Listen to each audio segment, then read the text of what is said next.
All right, we are live. So, welcome back to another episode of Looking for Work. So, I do one of these Ask Me Anything sessions every Tuesday. We're about to switch things up. So, we're doing a couple, I think, pretty fancy things today. So, want to take a second to just welcome folks that are joining. I know it's super early. I know the notifications are still going out right now to LinkedIn, but this is now being simulcast. I feel like this is like earth shattering to Periscope, which I think is still a thing. I don't know. Never had a Periscope until now. And we're doing it live on Twitch as well. So if there's anybody out there that got some weird rando notification this morning for Twitch, it's me.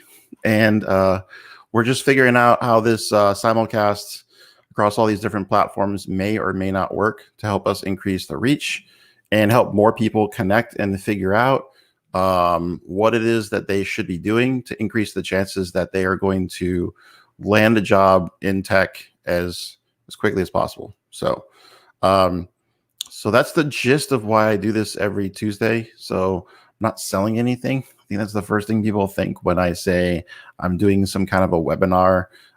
They think, all right, what's the hook? Like, when am I going to have to put my email in and get pummeled with messages? And there really isn't any of that. So this is something that I just set aside some time to do each week. Good morning, Smita. And good to see you here. And I take some time to just kind of give back and see if I can help, because this is pretty easy for me. I can just answer questions pretty much all day about this particular topic. And so if I back out for a bit, for those of you who hadn't had a chance to meet, my name is Mike Roberts. I am a software engineer by trade or skill, I guess. I've been writing code for about 32 years, and I generally in the last 5 years or so have been really, really intent on getting people as quickly as I can ready for entry-level roles and then into entry-level roles at software companies. So I think there's a huge gap right now. So a lot of companies don't have enough people that can fill the roles. There's a lot of unfilled roles because there just isn't a mechanism beyond the CS degree that can pump out enough volume. So I think for the most part, there are going to be many, many decades of future jobs available for people that can write software. And more importantly, you're going to spend most of your time reading code. So if you can read code and then fix what's broken, add features, add values for organizations, solve real world business problems, then a career in software engineering is going to be very rewarding. Hey, Parcell, good to see you. So I can tell that the LinkedIn notifications are going out, but I haven't gotten any questions yet. So I'm going to keep blabbering for a little while, give you guys a chance to get your seatbelt buckled and be ready to go. The goal for today, let me pull up my sheet because I had a few questions that came in ahead of time, is to sort of test out simulcasting this. And then I'm going to make, I don't know if it's a major earth-shattering announcement, but I'm going to make an adjustment. And I'd love to get feedback from folks. So I need to know if it makes more sense for us to do this a little later in the day. And I'll give you the backstory as to why we do it at 7 a.m. But if it makes more sense to do it later in the day, we'll do it later in the day. So what I'm thinking of doing is moving it to 12 p.m. Pacific, which would be 3 o'clock in the afternoon on the East Coast. So let me know. Either give me a comment, or you could shoot me a DM. But let me know what you think about that shift. I'm gonna try it anyways. So, but I want to see ahead of time if there's some excitement and energy around doing this a little closer to lunch here on the West Coast. And the primary reason for that is I feel like, let's face it, if you're not working, it's really hard to get up at 7 o'clock in the morning and jump on this call. And so I feel like the A players are getting on, but the people that really need the help the most may just not be there at 7. And I get it. I mean, it's hard. If you're not working, it's hard to get up every morning and like get after it. It's important. So I will not discourage you, but I think it's really important for you to treat this process like a job. And for some people, they're not used to getting up and like being productive at 7. So I get it. It's not just a convenience thing for me. Like I blocked off 7 so I could do this permanently, but I also block off 12 so I can eat lunch. So it works on my calendar as well. It's not it's huge of a deal for me to shift it. And I just want to kind of see, are we going to get a broader audience, and can I help more people if we just do this at a different time? So it's all about doing it live, right? So what do you guys think? It's live is the way to do this if I'm doing this right. So let me pull up my questions and topic for today.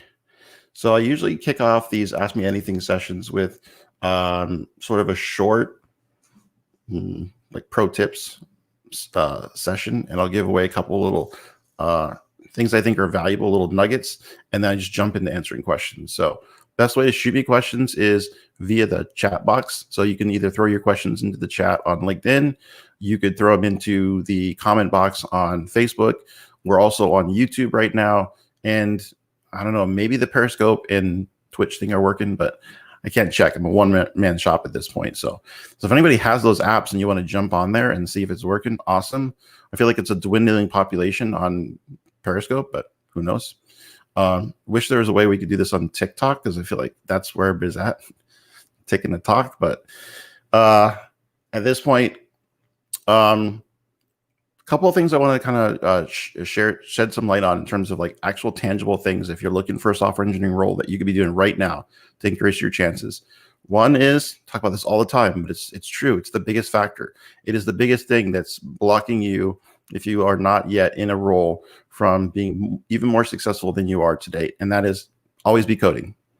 Just code every single day. The more you code, the closer you are to having the skill set to be able to crush the technical interview and do well and succeed on the job. So if you're super new and you're looking for an opportunity to, like, what is the thing? What is the one thing? What's the silver bullet? Coding. Just code every single day. So the one other thing I wanted to kind of touch on a little bit is a conversation that I kind of got into LinkedIn earlier this week. And it was a conversation around, the question was, as an employer, would you take a second look at someone if they sent you sort of like a heartfelt email about how this would be really impactful for them, and they understand that you can't hire them right now, but they would be willing to work for free? And like the question was asked, like, what was my take on that? And my take on it was like, no, that's a terrible idea. If I was a hiring manager and this person came in and I gave them an interview, they've already won. Like, they've already convinced me that I should at least pay attention and give them a shot. And so it doesn't pull on my heartstrings, or it doesn't help me to change my mind if they were to like volunteer to work for free. In fact, what I said is, it's not legal, right? And so like, I'm not going to have someone work for free because I want to have them prove that they can actually do the job. The way you prove it, and this was like a little contentious, but the person was like, but you don't understand. They really want the job. I'm like, I do understand. That's why I interviewed them. I made the right choice. I already interviewed this person. So I guess their point was that, and again, it may be from the perspective of not having a big sample size like I've had, that you should want someone that wants it that passionately. You should want to create other opportunities for them. And that I'm all on board with.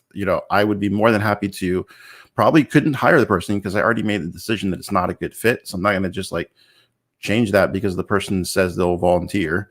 But what I would do is like be open to mentoring the person, be open to see if I could make a referral to somebody else that's looking for staff. There could be other ways I could help the person beyond just like changing my mind and hiring the person because they said they would work for free. So that's sort of my take on that, is like, as a developer, you should not put yourself in the position where you're going to do things that are not in your best interest because you are so frustrated by the process of the job search. When you're looking for work, you have to treat it like a job, and a job is going to be something that's going to like be long-term. It's a commitment you got to make. You have to be diligent. You got to do all the steps to be successful. And so I think the most important thing when you're out there looking for the job is just to be like, steady yourself that this is going to be a long journey, and that every day, if you do the work, eventually you'll get that opportunity.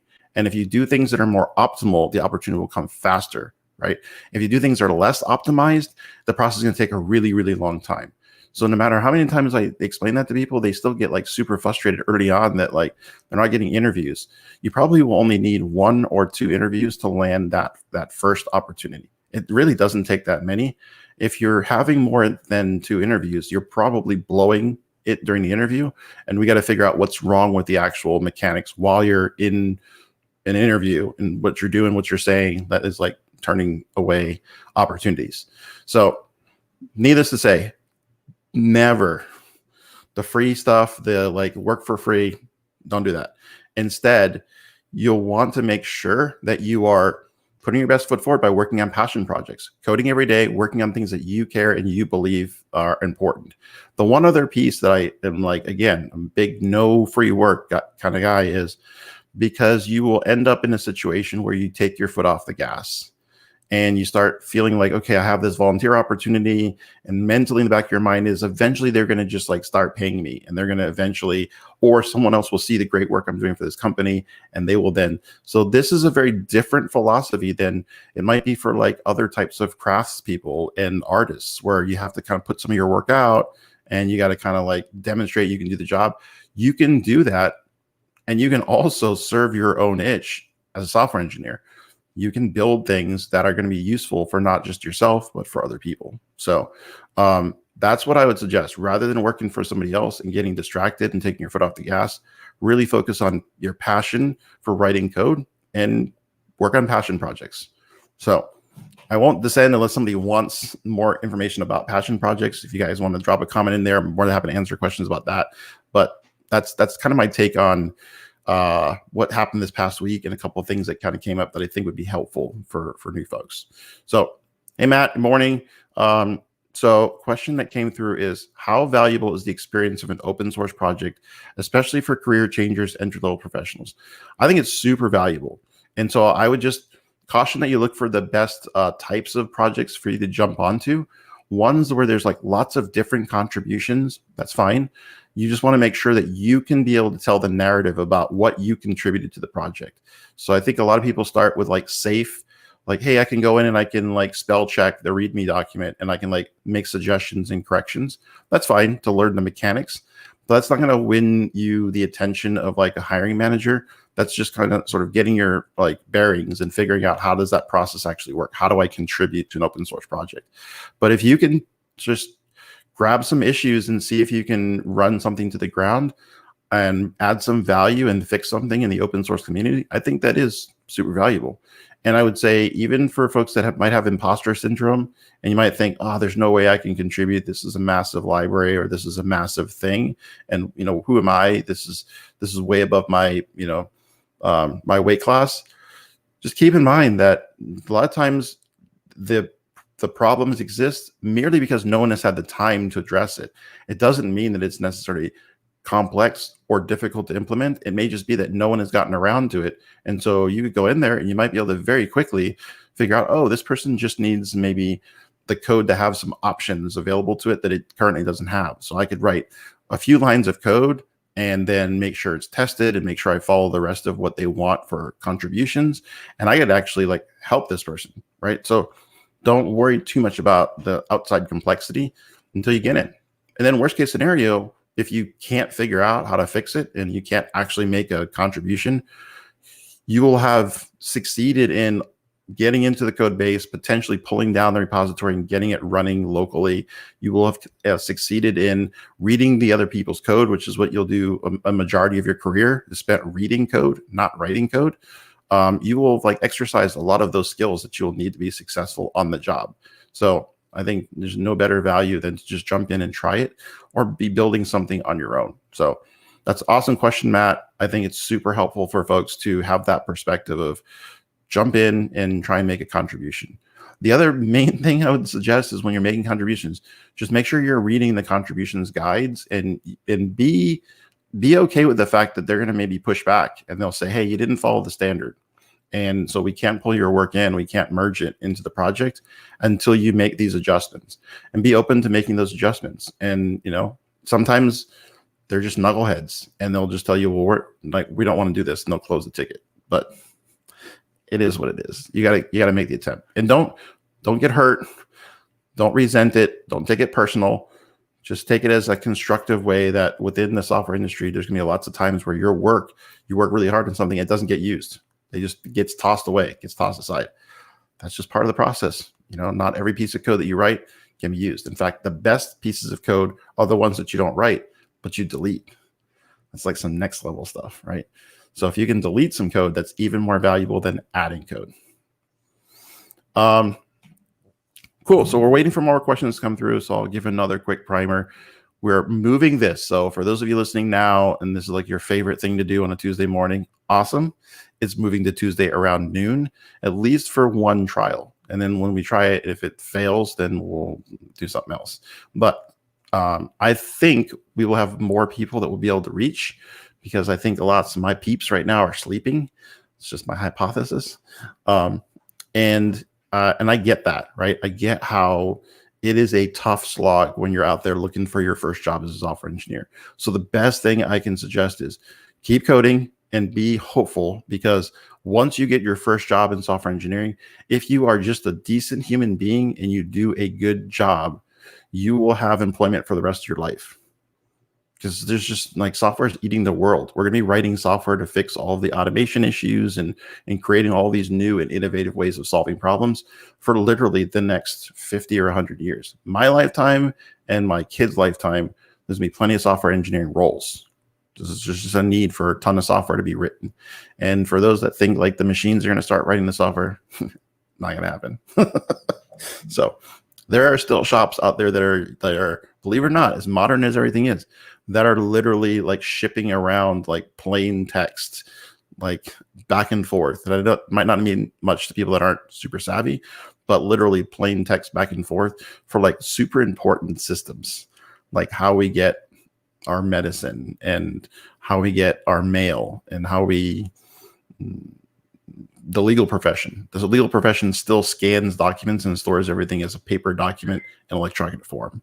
So we got a long way to go. Needless to say, lots of systems are going to be writing software and managing software for a really, really long time. That makes sense in many instances. If something's not broken, then leave it alone until you need to fix it. So yeah, Wes, awesome. Great to see you this morning. And great point. Wes said, as long as clients can't accurately describe what they want, machines won't be able to replace us. And we run into that every day. So if we could get really good computers that can do UX and UI, then maybe. But we're a ways off from that as well. Awesome. So if you are out there and you are thinking about and you're preparing for a job as a software engineer, then please leave a question here. Love to answer your questions and help you out. I generally try and focus on questions that are related to sort of the end of the like training portion and people that are ready to look for work. But it's okay if you're in the process of like learning the code or thinking about learning the code. Happy to answer questions there as well about like what would speed up the process or what you might try in order to get yourself in the right position. And then when do you know? There's a lot of self-taught developers are a little timid and not really willing to like jump out there and interview too early. And so I'm more than happy to talk about that as well. So if you have a question, drop it in the comment box. And it usually takes me about a minute or so to see it. So just keep in mind the interwebs are kind of slow. This is like a delayed type deal. And then once I see it, I will read it and I'll make my best attempt at answering your questions. So also, I will check my email. I'm going to check my email now and see if you guys have any questions there. This is like the least interesting part of this process for you guys, I'm sure, just watching me kind of look around on my 3 ginormous monitors. But I always feel bad when it's like this broadcast is over and I see a question in my email. So I don't see anything yet, except for all these exciting emails about how to scale my first $5 million as a business and making a ton of money. So I get all of those. I get emails about cookies. Good stuff. Nice. I don't see any questions, so that's good. So this is slow. We got one. Adrian, I know who you are. You're over there at UCSD Extension. Shout out to UCSD Extension, who's trying to fill, I think, still trying to fill their Java class. So if you're interested and you're on that path, UCSD Extension and Workforce Partners have a ISA program. There's a Java course, and yeah, that's still a thing. So I think they close in about a week or so. But good to see you, Adrian. And there you go. You got a pitch as well as a question. So what are some online communities that San Diego-based software engineers can join to build their networks and supplement their knowledge of the industry? Oh, my favorite. This is a softball. So my favorite is the San Diego JavaScript community. And I'm the president, so I'm going to plug my own organization, but I've been volunteering in part of the San Diego JavaScript community for like, I don't know, 5 years, 6 years, 7 years, something like that. I don't know, lost track. But I started just attending, and it was like amazing because it was the first time I found other nerds like me that just wanted to like nerd out and talk about JavaScript and like coding and solving problems. And like the format of our monthly is lightning talks. So if you go to a monthly, you get to hear, in many cases, like 6 different talks that are really short. So if one's not super interesting, which is hard, like they're almost all interesting, but if one's just like not floating your boat, then you hear like 5 or 6 others, and it's always like super fun to just see what people are interested in, what's going on, what is the latest and greatest. So the San Diego JavaScript community is super open, welcoming to new folks and supportive of people. It's exciting to see people come out to their first meetup. Good number of people every time. It's like their first meetup. So if you are not plugged in, that's a great community to join. You can find more information at sandiegojs.org. There's also a great Python community here in San Diego, so you can check out. Same thing, SD Python, I think, is their website, but you'll be able to find them easily. They're on Meetup. So the Python Meetup group, super strong. Know lots of people from that community, Melody and Melanie and Trey. Shout out to Trey Hunter. Great Python folks in that community. The other one that's real big right now is San Diego Tech Hub. So in the San Diego Tech Hub community, you have people across the board. So people that are in leadership positions within organizations, people that are engineers, people that are just like enthusiasts and interested and want to get into organizations. So that's a great sort of melting pot of community members that really are focused on making San Diego or enhancing the connections and networks among this tech hub that we have here. So those would be the first places that I would go if you're not super like out there networking and connected. LinkedIn's a great mechanism. I love connecting with people on LinkedIn, and that's a great way to build out your network as well. So I'd start there. JavaScript, because it runs everything in the browser and you can use it on the back end as well. So it's a great first place to go, especially if you're learning web development and you want to get a software engineering position doing like web work. And then Python community, and then San Diego Tech Hub. Those would be the big ones. Like you're gonna plug in. I think San Diego JavaScript. I think today, right now, I think we have like 6,000 members. So it's a big network that you just like everybody embraces and is like super happy to see new people coming. So, anonymous LinkedIn user says, I appreciate you doing this. I met you at my first ever meetup to begin networking. After going about it alone, took all the steps you said I should take, working on passion projects, grit practices, and I recently got my first job. Yes, that's why I do this. That moment right there, people getting jobs. And it's like the most rewarding part of this entire deal, like helping someone get a job. Because I know, maybe not in your first job, but I know you will eventually get to where I got, which is like dogs in the office, catered breakfast and lunch every day, haircuts, massages, taxes done. We had a laundry service. We had a ping pong table in the lobby when you get off the elevator. We had beer on tap. We had a snack wall. It was just insane. Unlimited PTO. It's like, why would you want to take a day off when you get all those things? But you could take as many days off as you need. Like, it was just awesome. And so if I can help people get to the point where they can like bring that much value to a company where the company is willing to give them all those things in exchange and a decent salary to live off of, like, game on, let's do it. Let's fill these roles. There are plenty of open roles. So if that sounds good, that might not be your first job. You might get really lucky and get someplace like big, but your first job might not be as great, but you will be on that path very quickly. So you got something to look forward to. Thanks, Adrian, again for joining. And I don't know if you guys can all see. Well, I guess you can see the comments on LinkedIn. I don't know how all this stuff works in the real world, but awesome for folks to be able to just crush it. And as much as I say this is like the donut trick, as much as I say do these things, if you do these things, I'm telling you, I have a very large sample size of who I've seen successfully do this. And most of them, it's not because they're the best programmer. It's because they're just able to execute on the steps that it takes and do the work. It's hard. This is not a get rich quick scheme. You have to work for this.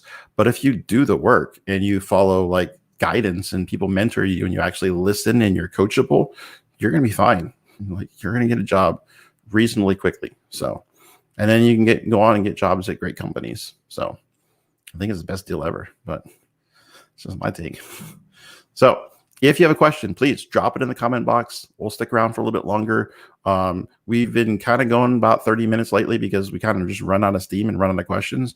But that's why we're moving. So we're moving to 12 o'clock so we can get way more people involved and excited and give us a chance to just help more people go from whatever that anonymous person, it literally just says LinkedIn user 7:22 a.m. So it can go from that anonymous user, could be you, into now you're taken care of. You're doing great. You're working from home. You're not worried about being out there on the front line, risking your life just to pay your bills. So it's pretty nice. You can do it too. All right, I'm checking my email. All I have is not what I would say is spam, but it's not questions. So if you have questions, you can shoot me an email, mike@stcs.io. I do check it in real time.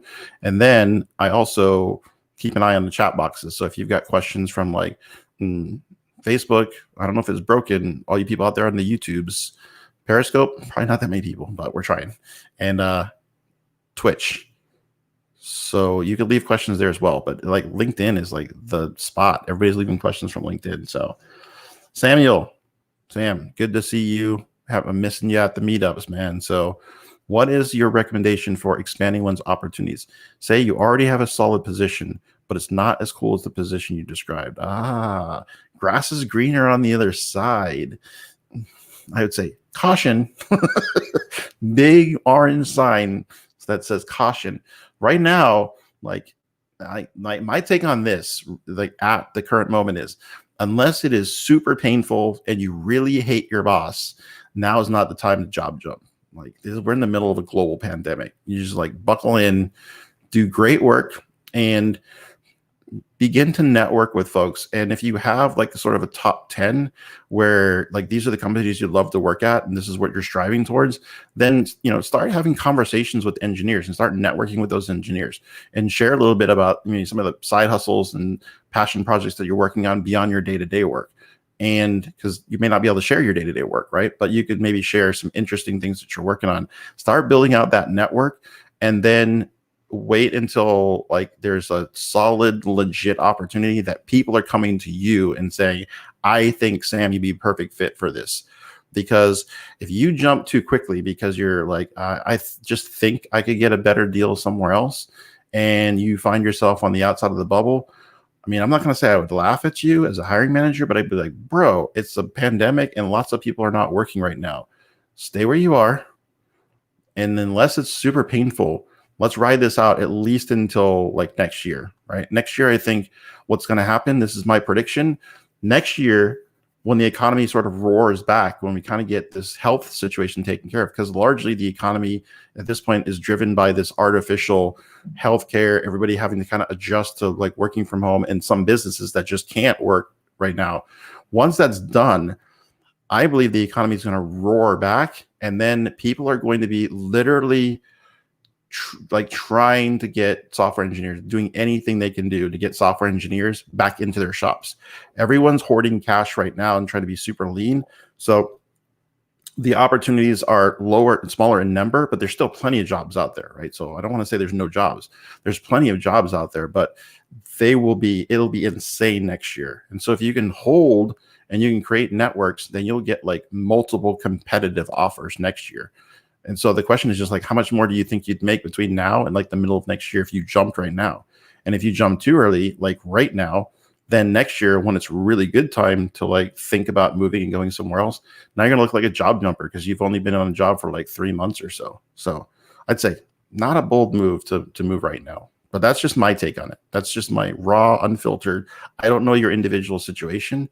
So your individual situation may be so painful and you're working for somebody that you just don't want to be at or it's not comfortable, whatever. So I would say, that's where I'm at. So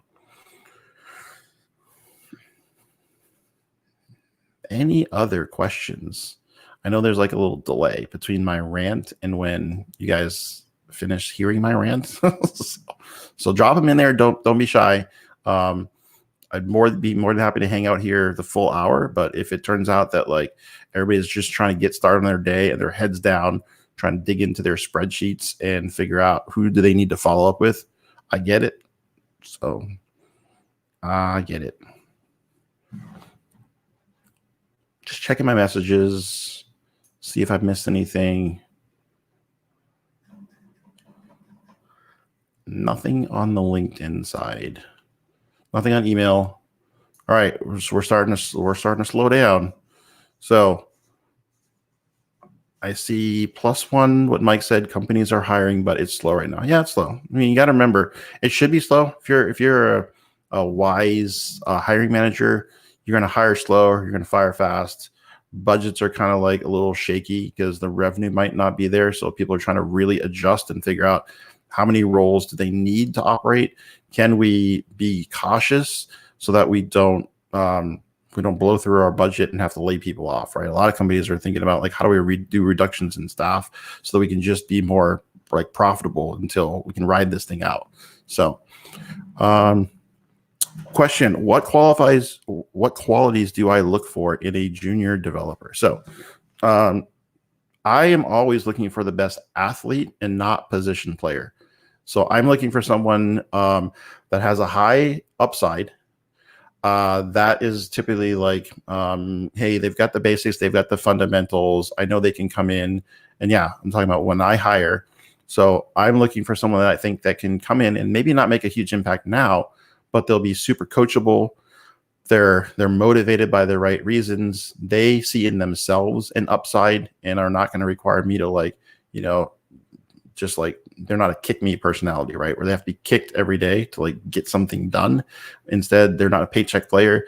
They're really motivated to get better and they bring it every day. So I guess you describe that as like grit, right? So if I can identify someone as gritty, they have the core, the basic skills down, then that's really all I need to be able to invest in someone and say, I could potentially hire you. Then the question is just like, who else am I talking to? And out of the pool of candidates I'm talking to, are you the best fit for this role? So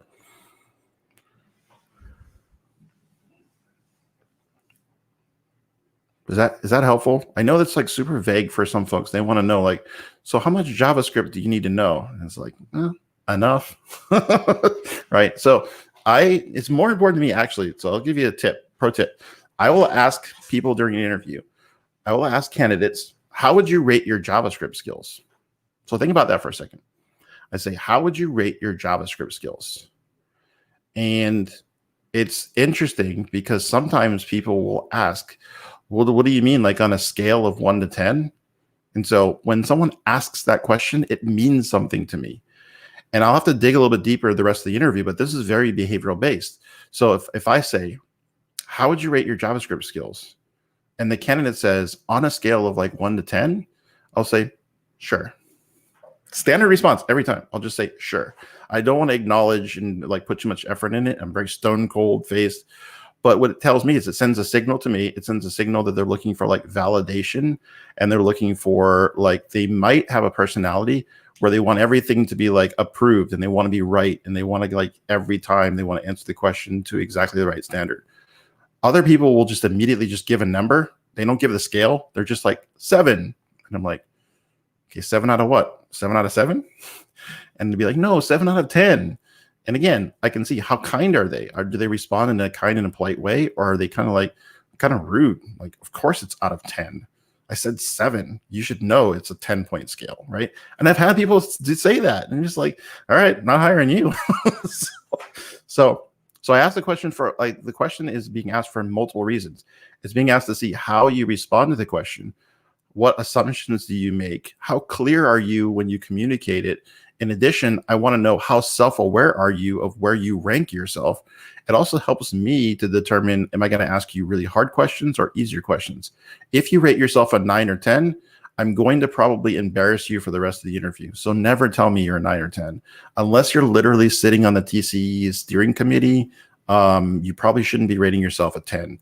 My buddy, Kyle Simpson, he can rate himself a 10, but I know Kyle when he's coming. He's not a junior engineer. So if any junior engineer says I'm 10, I'm like, okay, a 10 for a junior or a 10 out of 10. So I'll usually just ask really hard questions and try and figure out and help them to understand you're not a 10, right? So I know that's kind of mean, but like it's important for someone to just like, sometimes you got to kind of check the ego, and that might be a valuable life lesson learned for someone to do that. So don't say 9 or 10. Instead, like if you want to give a point, you can. And then what I'll do is I'll ask questions around it so that I can determine, is the person really where they are? Are they very self-aware? And are they acknowledging exactly where they are? Because that's the gist of one of the things I want to accomplish during an interview. I want to find out, is the person where they think they are? And then do they have the ceiling? Can I get them to where I need them to be? Like I'm trying to make that assessment in real time with the individual. So they'll give me a scale in many cases. I love it when I say, how would you rate your JavaScript skills? And someone says, I would say I'm above average for a beginner and I really enjoy whatever, right? I'm above average for a beginner. I really enjoy writing JavaScript on the server side. I started on the front end, but I think I'm pretty decent now, like spinning up a backend with Express. That's a great answer, right? So if you're taking notes, that's a good one, right? It's not super fancy. It's like, okay, now I kind of know where I can go with some more questions and figure out like how well do they know Node, or how much front end have they worked with, and what kinds of frameworks, what are they familiar with? Have they worked with only libraries? Have they worked with frameworks? Like it gives me a direction to see if we can get closer and closer to where I can tell, okay, this is where their person's skill set is, where their sweet spot is. And like, now I know how I can assess if that's a good fit for what I need. Hopefully that's helpful.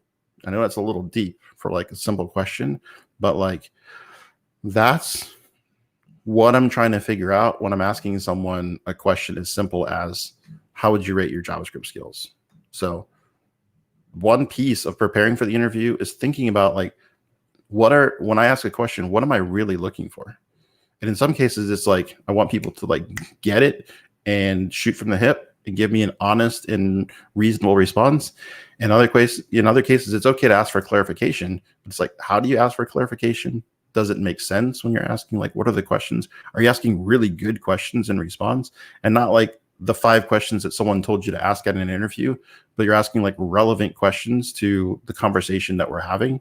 Those are super key indicators that, okay, you might be a good fit for, like, you might have the maturity, you might have the emotional, the EQ, the emotional quotient to make sure that you're going to be like good at being a JavaScript developer or a junior developer, or, you know, whatever it is I'm hiring for. So,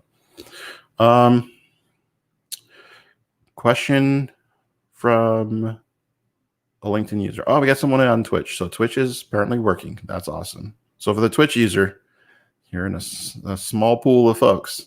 You could be firsties. Thanks for joining. If you have any questions, please drop it in the Twitch. Now that I know that Twitch comments work, that's awesome.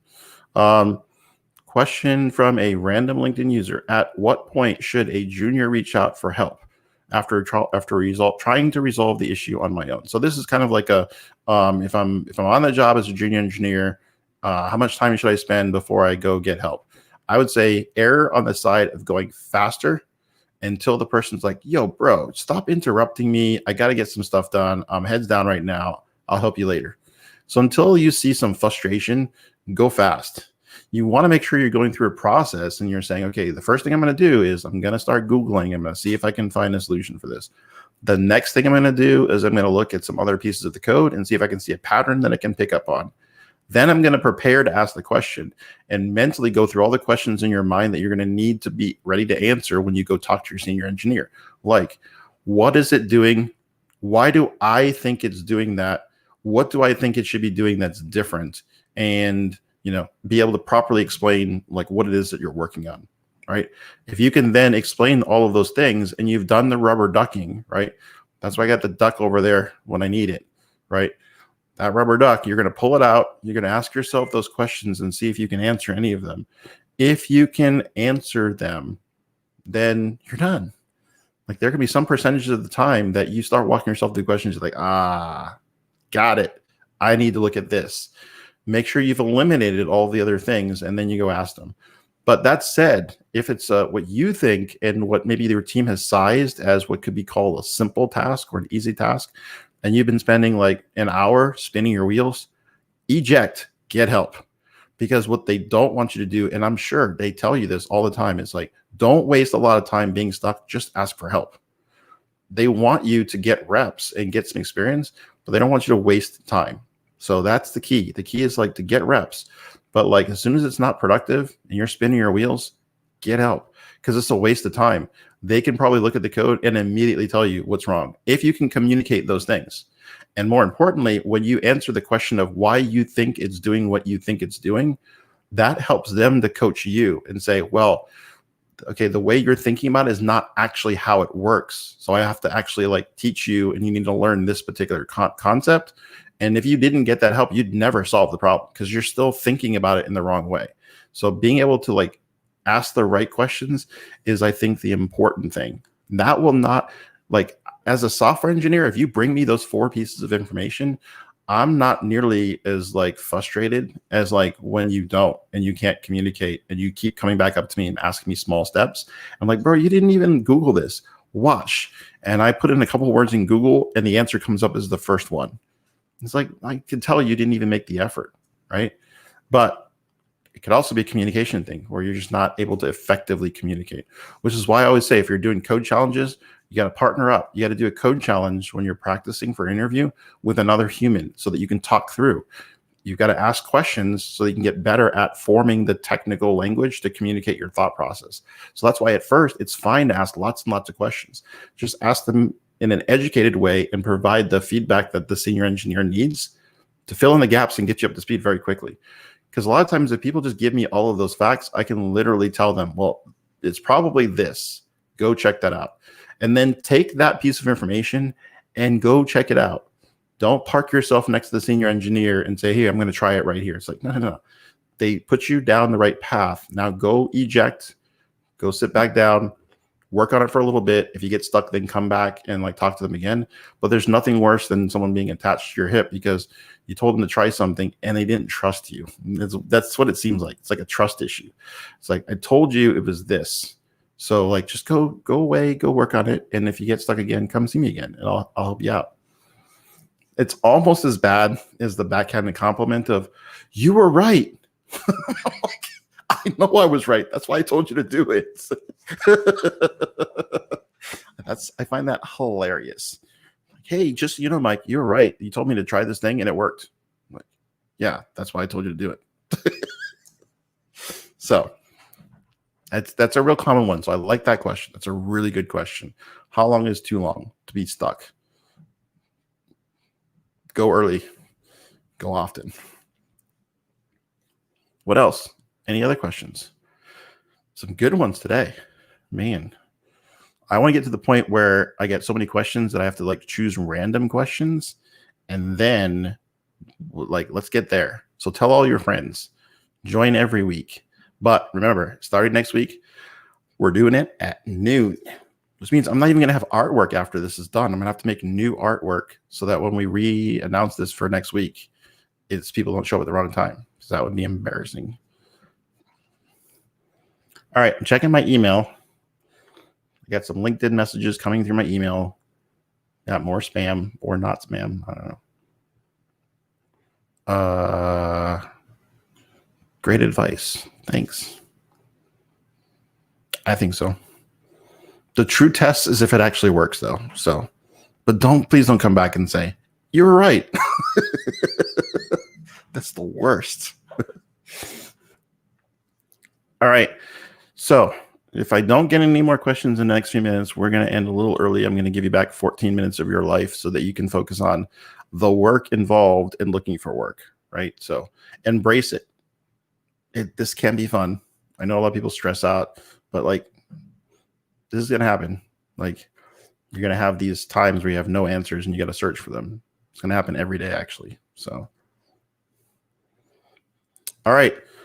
We are going to end it here because I'm not seeing any more questions come through. So thanks again for joining. Tell all your friends. Please like, comment, and share on this so that we can improve the reach and we can get more people ready to crush their technical interviews. I don't do like code challenge tips. I don't do like cheat the system tips. I just teach you like what are the right steps for you to do. So if you think this would be helpful for other folks, then please share it in your networks because I'd love to be able to have more people just like benefit from this info. Doesn't like I could take it to the grave, but doesn't really help very many people. So we got another question. Any advice on balancing work and home life?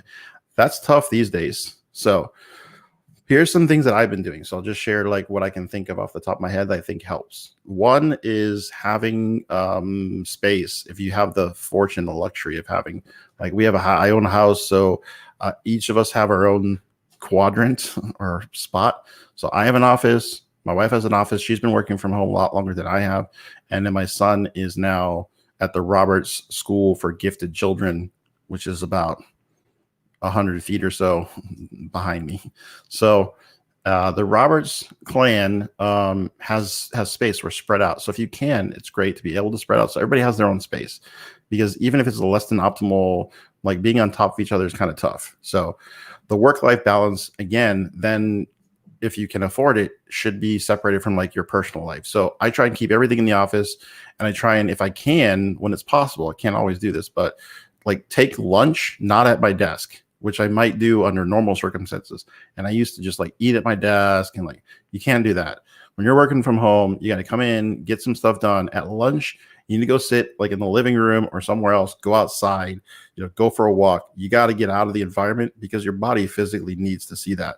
There was somebody I was talking to the other day and they were like, they're going to different rooms and they're working in different rooms of their house. And I'm just like, that is so smart.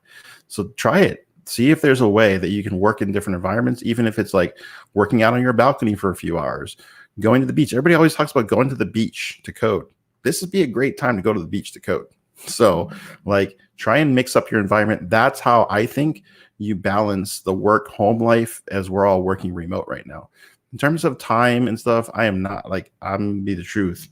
I do not have a good work-life balance right now, but it's part of the job of being an entrepreneur and a startup founder. So it's just, I have a different lifestyle than what I think most people do. So I don't really have great advice on like turning it off. I can't. I work 7 days a week. I work from typically 5 in the morning till like 7 or 8 at night every day. So I don't have balance, but that's not really my role right now, right? I got to support an organization and got lots of people. I got 9 apprentices that are counting on me to like bring my A game every day. If you can afford to and have an opportunity to just like go do what you love, like go for a bike ride in the morning, take a lunch outside of your work area after work, spend some time with your family and your kids. I would say that's how you schedule that and make sure you stick to some sort of like a routine that allows you to have that. The good news is like once you're over the job search and you're actually in a job, nearly all software engineering companies really pride themselves on having a good work-life balance. So they'll have a clear separation. And they're like, look, as long as you get here in time for us to do the stand-up in the morning, I don't care what time you come in, right? If you come in early, you get bacon. If you come in late, there is no more bacon. So there is the bacon trick. But beyond that, like a lot of companies are just like, they want you to be productive. And so if you want to come in a little later and stay a little bit later, usually they're pretty flexible about that. So that is one good thing about this space is like tech companies have to stay on top of taking care of their employees because we have the freedom and luxury to be able to go pretty much anywhere. So that's the thing. Awesome. All right. You're about to get 9 minutes of your life back. Ready? All right. We'll see you guys next Tuesday at 12 o'clock Pacific, 3 p.m. on the East Coast. I believe that's 4 p.m. in Brazil And I don't know what time that is in the East, on Europe, but pretty sure Brazil's 4 hours, but who knows? All right. Have a great week. Talk to you next week.